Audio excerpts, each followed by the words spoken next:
Salam jumpa dalam riset komunikasi. Kali ini saya akan sampaikan proses tentang pembuatan atau kerja produksi pesan komunikasi sosial. Nah, dalam menghasilkan suatu produk pesan komunikasi sosial, baik itu menggunakan media konvensional atau media baru, ada tahapannya. Ada proses tahapan perencanaan uji coba medianya. Ini ada tahapan 7 tahapan. Tahapan pertama adalah proses identifikasi masalah dan kebutuhan. Tahapan kedua adalah menetapkan sasaran komunikasi. Tahapan ketiga rancangan strategi, saluran pesan dan target halayaknya. Tahapan keempat penetapan tujuan, metode dan uji coba medianya. Tahapan kelima adalah proses implementasi, perencanaan dana dan waktu. Yang berikutnya adalah proses menganalisis dan memberikan interpretasi hasil uji coba media di lapangan. Berdasarkan hasil interpretasi hasil uji coba di lapangan adalah tahap berikutnya melakukan evaluasi yang gunanya nanti akan dibuat media akhir, media final berdasarkan proses uji coba media. Nah, tahapan pertama adalah menetapkan masalah dan kebutuhan. Dalam konteks riset untuk menetapkan masalah ada 2 elemen yang bisa dipertimbangkan, ada aspek desain, aspek kenyataan, aspek realitas, dan aspek dasolen atau harapan atau aspek ideal. Nah, kedua aspek ini kita bisa sejajarkan. Artinya bila terjadi pertentangan antara desain dan dengan dasolen berarti ada masalah. Contoh kasus, bila kita sedang dalam perjalanan menggunakan transportasi, maka di dalam kendaraan transportasi umum akan ada himbauan gunakan masker, gunakan penutup mulut Anda, kondisi dalam hal yang rawan dalam kondisi COVID. Nah, bila informasi atau ketentuan aturan tadi yang ada di dalam kendaraan-kendaraan umum atau di fasilitas umum, kenyataannya di sekitar halayak yang ada yang tidak mengikuti himbauan. Nah, di sini bisa terlihat bahwa terjadi pertentangan antara aturan yang sudah ditetapkan dengan kenyataan yang ada di lapangan. Jadi ada pertentangan, aturannya harus menggunakan masker, tapi kenyataannya masyarakat tidak menggunakan masker. Padahal sudah ada aturan. Nah, persoalan-persoalan inilah yang dikatakan ada masalah. Kenapa masalah ini muncul? Maka kita bisa melakukan proses perencanaan. Pesan bagaimana supaya masalah-masalah tadi tidak ada lagi dan tidak muncul di lapangan, maka kita sebagai perencana komunikasi bisa melakukan perencanaan komunikasi dan bisa menemukan bahwa ada masalah yang perlu disosialisasikan ke masyarakat. Itu yang caranya ketika kita menemukan masalah yang ada di lapangan dengan cara menselaraskan antara desain dengan dasolen. Kalau dia terjadi pertentangan, berarti itu ada masalah dan kita bisa angkat sebagai materi untuk disosialisasikan kepada masyarakat melalui suatu media komunikasi sosial.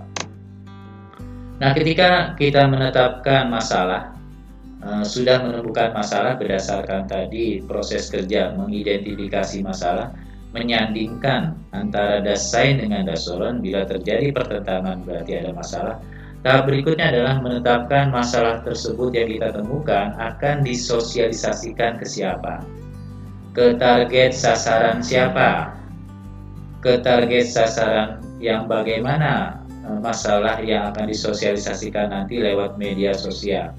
Bisa melihat aspek demografis, yaitu pendidikannya, pekerjaannya, status dalam keluarga, dan sebagainya. Bisa aspek psikografis, yaitu bicara tentang perilaku, gaya hidup. Bisa juga aspek geografis, letak tempat tinggal. Ini kalau kita ingin menetapkan sasaran kita dilihat dari aspek demografis, psikografis, dan geografis. Nah, di sisi lain Roger mengklasifikasi target sasaran kita bisa dilihat sebagai sasaran yang pembaharu, penerima awal, penerima mayoritas awal, penerima mayoritas lambat, dan pengikut. Jadi tergantung literatur yang kita pakai. Jadi ketika menetapkan sasaran, kita harus perhatikan kondisi halayak yang kita menjadi target, yang akan menjadi target untuk menerima pesan sosial yang kita akan buat. Nah, pesan komunikasi sosial yang kita temukan di lapangan nanti akan dituangkan dalam media yang bagaimana. Jadi kita harus memperhatikan salurannya.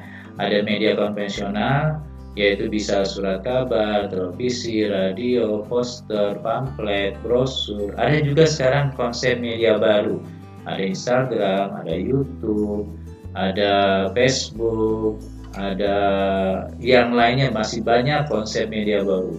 Nah, dalam proses menyampaikan pesan yang akan kita sosialisasikan lewat saluran, baik media konvensional atau media baru, ini pesan harus di range, harus diatur.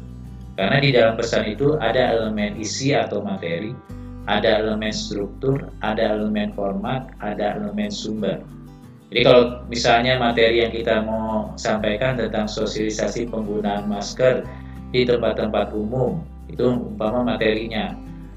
Yang kita gunakan contohnya poster atau bisa juga YouTube.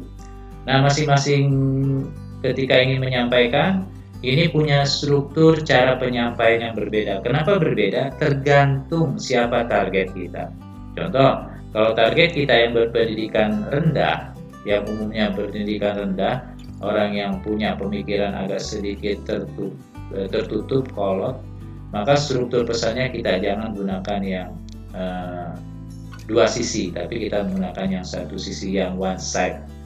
Tapi kalau kita berhadapan pada sasaran yang punya berpikir kritis, pendidikannya tinggi, maka kita nggak boleh memaksakan pesan dengan struktur yang one side, tapi kita gunakan yang dua sisi atau both side. Atau pesan-pesan yang kita sampaikan harus yang rasional. Kalau kita targetnya yang berpendidikan tinggi, tapi kalau yang berpendidikan rendah, pesan-pesannya kita gunakan yang emosi. Nah, format ini berkaitan dengan konteks media yang kita pakai. Masing-masing media punya karakter yang berbeda. Contoh, media cetak akan berbeda karakternya dengan media elektronik.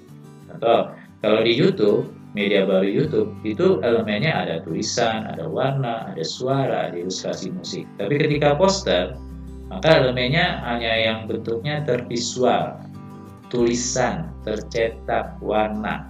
Jadi masing-masing media, baik konvensional maupun media baru, punya ciri format yang beragam. Ini harus dipertimbangkan. Jadi mempertimbangkan struktur, mempertimbangkan format apa yang kita menggunakan, ini sekali lagi tergantung tadi karakteristik halayak yang akan kita tuju dan materi yang kita sampaikan. Nah, di dalam pesan yang kita sampaikan, baik menggunakan media konvensional atau media baru, harus jelas sumbernya. Karena halayak yang kita gunakan ketika menyampaikan informasi dalam suatu media, mereka akan percaya atau tidaknya tergantung sumber. Sumber yang jelas, sumber yang kredibel akan memberikan respon perhatian yang lebih tinggi pada sasaran yang kita tuju. Jadi kita harus jelas sumbernya, sumber yang kita tampilkan di media konvensional atau media baru harus yang kredibel, yang sesuai dengan persoalan yang kita mau sampaikan, yang mau kita sosialisasikan. Jadi sekali lagi keempat elemen isi, struktur, format, dan sumber harus diperhatikan. Karena sekali lagi ini tidak sebatas harus melihat aspek sasaran yang kita tuju, juga rancangan melihat isi, struktur, format, dan sumber ini ada kaitannya dengan nanti dampak yang kita harapkan dari pesan yang kita sosialisasikan. Apa yang dampak yang kita harapkan bisa kognitif, afektif, atau behavioral. Nah, kaitan dengan penetapan objektif, tujuan dari penyampaian pesan komunikasi sosial yang kita bisa sajikan lewat media konvensional atau media baru, ini punya dampak yang beragam. Ada 3 kategori dampak, ada kognitif, afektif, dan behavioral. Jadi ketika nanti Anda menetapkan, membuat pesan komunikasi sosial yang menggunakan media konvensional atau media baru, itu dampaknya macam-macam. Kognitif, apakah hanya sebatas pengetahuan saja, atau lebih jauh untuk sampai tingkat pemahaman, atau sampai tingkat sintesa atau sintesis, atau dalam konteks yang membandingkan. Itu kalau konteksnya kognitif. Tapi kalau dampak yang kita harapkan konteksnya afektif, maka ini berkaitan dengan sikap atau pendapat, nilai-nilai. Tapi kalau behavioral, yaitu perubahan tujuannya sampai perilaku. Nah, persoalannya tadi saya katakan, penentuan tujuan kognitif afektif mau merubah pengetahuannya, pemahamannya, sikapnya, perilakunya, bisa dirancang berdasarkan tadi struktur pesannya dan mengemas media yang kita guna dari segi format. Jadi rancangan mengemas struktur dan format pesan tadi ini ada kaitannya dengan dampak kognitif, afektif, behavioral yang kita akan tuju.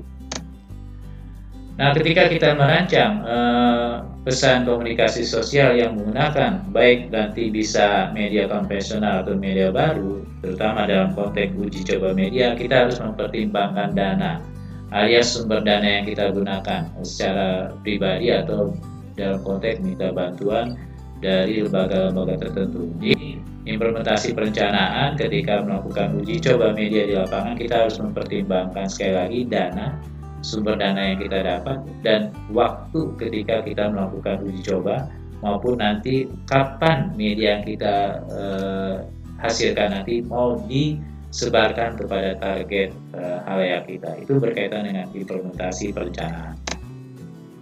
Nah, setelah kita melakukan uji coba media terhadap suatu karya media sosial yang kita akan terapkan ke khalayak melalui proses uji coba yang kita gunakan berkisar 10-15 responden sebagai media uji coba, maka hasil uji coba nanti ini harus dianalisis.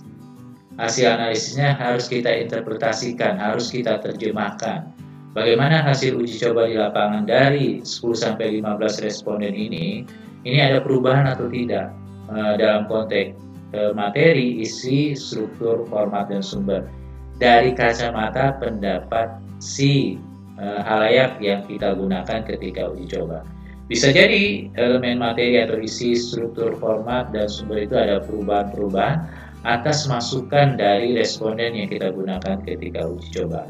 Jadi hasil uji coba plus dalam konteks analisis dan interpretasi hasil uji coba ini sebagai muara akhir, sebagai peneliti, kita sebagai peneliti bisa membuat nanti sebagai dasar pijakan menciptakan media akhir, media final. Jadi sekali lagi, hasil analisis dan interpretasi hasil uji coba media ini harus benar-benar tajam terhadap proses kita melakukan uji coba di lapangan dengan teknik yang nanti apakah bisa menggunakan wawancara atau menyebarkan angket. Nanti hasilnya kita terjemahkan, hasil terjemahan itu sebagai masukan kita untuk proses perbaikan pada media final, baik materinya, strukturnya, format, dan sumbernya.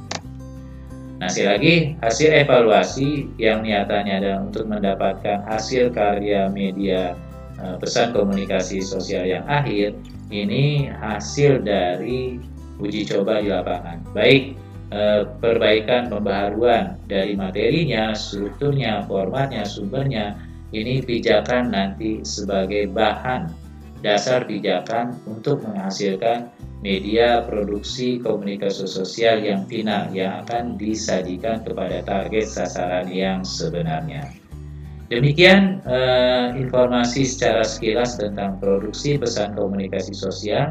Detail masing-masing sub tadi kita bisa diskusikan melalui media sarana online lainnya. Mudah-mudahan bermanfaat dan dapat diterima dengan baik. Salam.